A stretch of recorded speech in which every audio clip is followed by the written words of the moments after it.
Hello दोस्तों, देखिए ये खूटी बाज़ार है। खूटी बाज़ार में मेरा आयुर्वेदिक का शॉप है और ये मेरा दुकान रहा।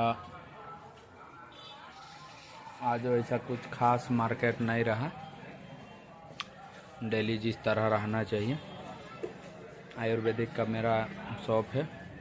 किसी भी प्रकार का दवा किसी को ज़रूरत पड़े तो कांटेक्ट कर सकते हैं।